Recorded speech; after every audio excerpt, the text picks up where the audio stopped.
1. Senate report reveals critical failures in Trump event security. 2. Senate report exposes Secret Service failures in Trump assassination attempt. 3. Trump shooting, divine intervention and the rise of divine MAGA beliefs. 1.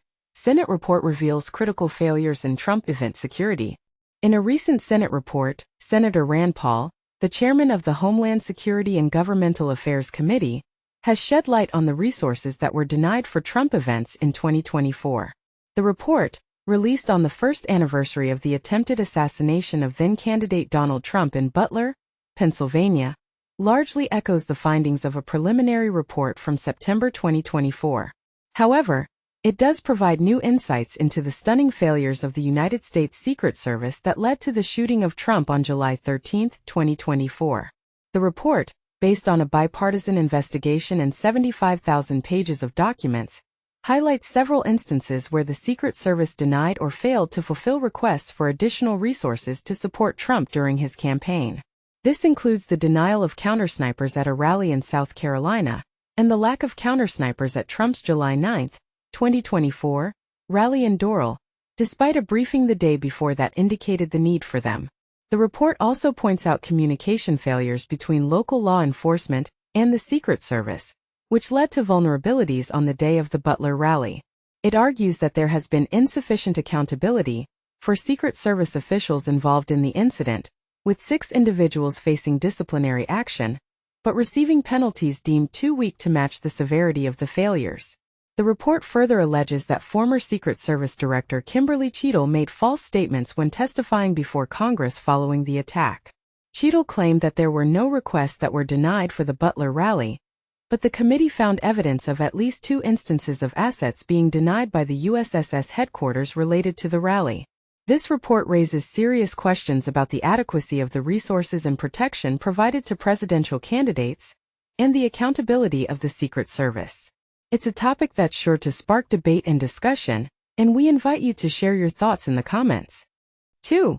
Senate report exposes Secret Service failures in Trump assassination attempt.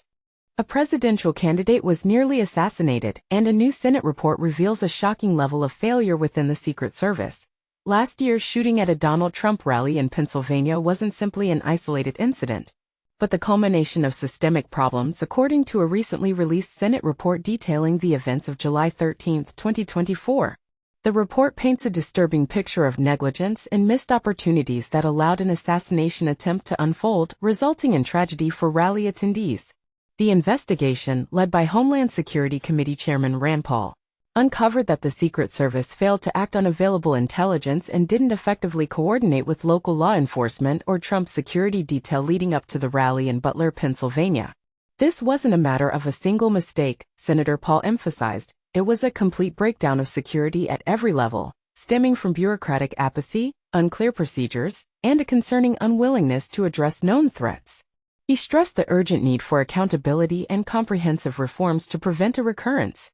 The 30-page report meticulously outlines specific threats made against then-candidate Trump and details the errors that contributed to the near assassination, the tragic death of rally goer Corey Comprator, and injuries sustained by 2 other individuals present. The committee concluded that these failures amounted to an inexcusable and preventable tragedy, and that the agency hadn't faced sufficient consequences for its shortcomings.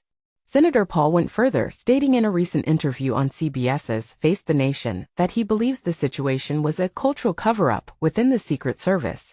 He alleges the agency was reluctant to acknowledge internal failings and actively downplayed actions that may have contributed to the incident. But here's where it gets controversial. Paul claims that Secret Service Director Kimberly Cheadle provided misleading testimony to Congress, specifically denying that legitimate requests for security assets for the Butler rally were denied. He also asserts that counter-sniper support was specifically refused for the event. The report substantiates these claims, revealing that at least 10 requests from the Trump Protective Division were either denied or went unanswered during the campaign. Following the shooting, Director Cheadle resigned, and 6 individuals received disciplinary action. However, the committee found these penalties inadequate, noting that no one was terminated and the punishments were less severe than what they had recommended.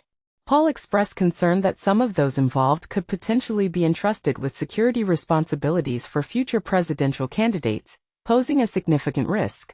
In response to the report's findings, current Secret Service Director Sean Curran issued a statement to USA Today affirming the agency's continued cooperation with the committee. He stated that the Secret Service has undertaken a thorough review of its operations and implemented substantive reforms to address the failures identified on July 13.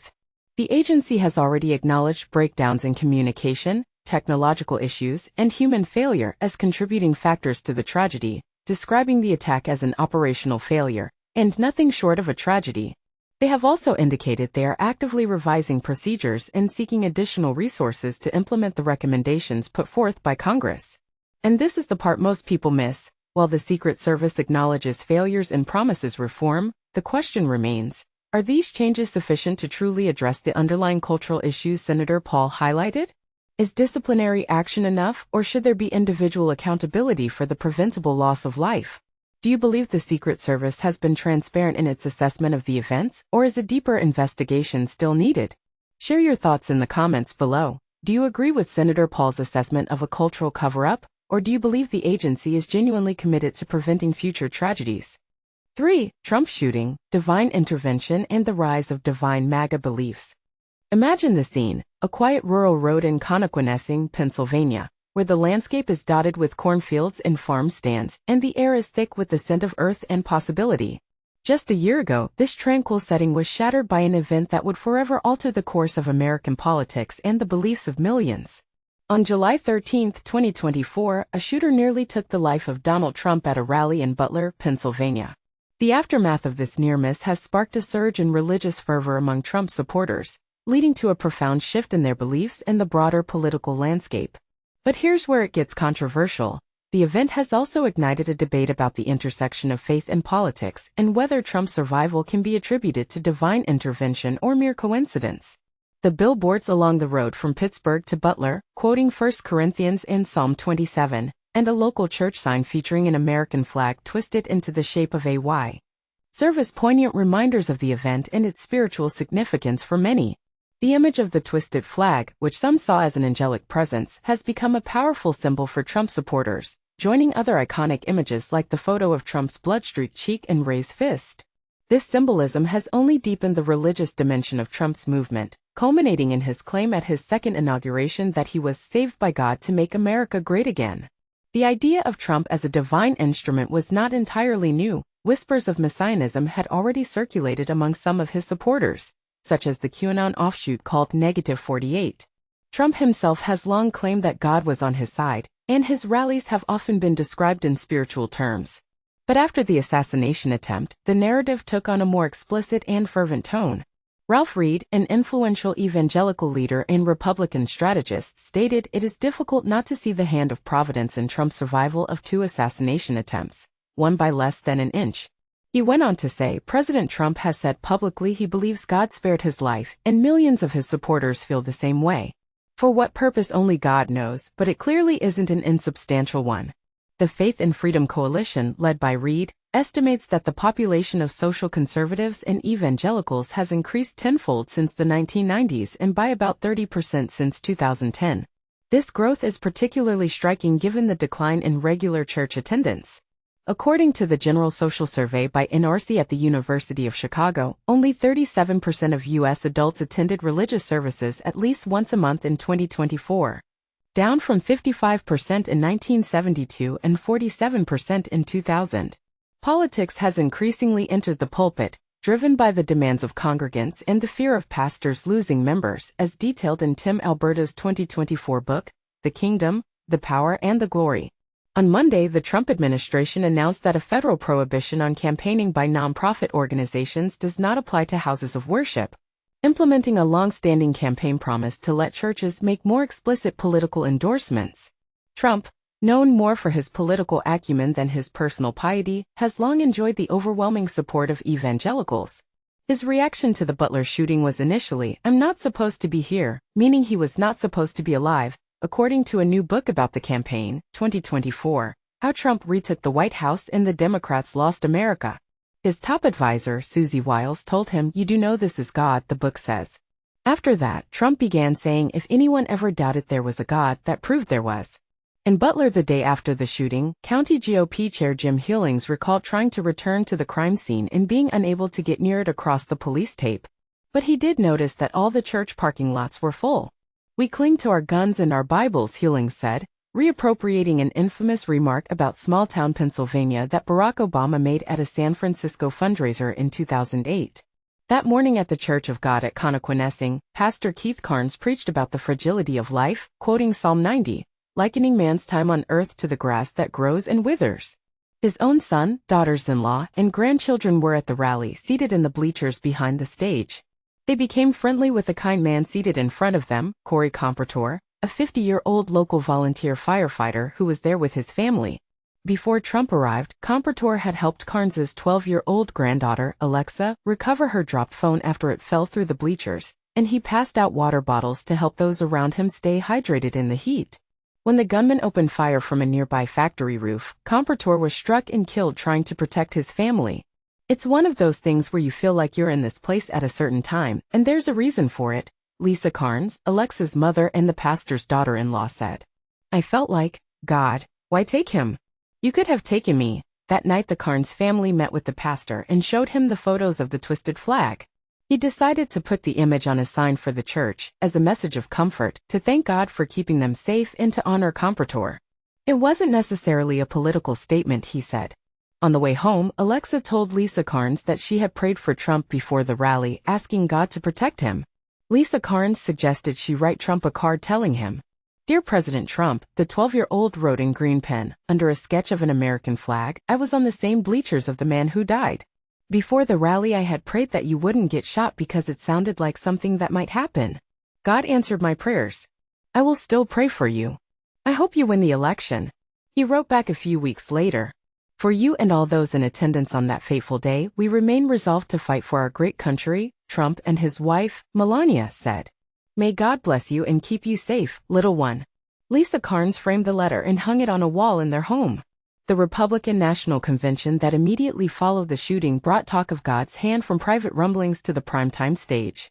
"That was a transformation," Tucker Carlson said on the final night in Milwaukee.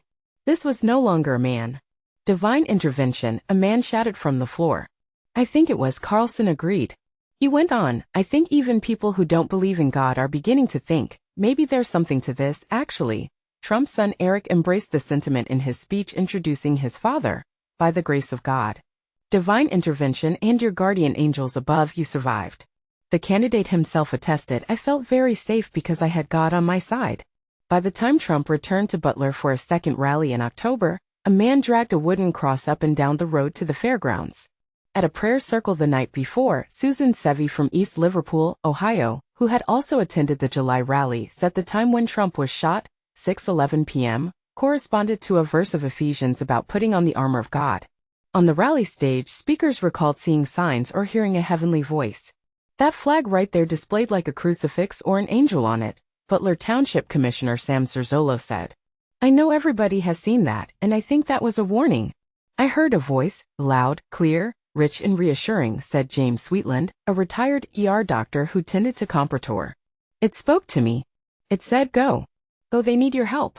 I'm telling you right now that was a voice of God." The Trump campaign worked to bring back attendees from the first rally, and the Carnes family returned to sit in the rows of chairs below the bleachers. At one point during the early speeches, the sound system glitched, and someone shouted for a medic, and the pastor's other daughter-in-law, Christy Carnes, felt her anxiety spike. She wondered why she had come back and put herself through this, she said. At that moment, the giant flag overhead flipped on itself again, resuming the Y shape that reminded her of an angel. Then it gracefully flipped back to normal. "We just all looked at each other and we were like, oh my word," Christy Carnes said. "No one could have done that. It could have only been God. And it just gave us that peace." In church last Sunday, Pastor Carnes returned to the theme of fragility, again referencing the metaphor of grass that grows and withers. "It's here 1 minute and the next minute it's gone," he said. In his sermon, he asked worshipers to reflect on the past year, considering the trials they faced and the strength God gave them. "It took a very strong man who could help right our country back to being God's country," Lisa Carnes said. "I do.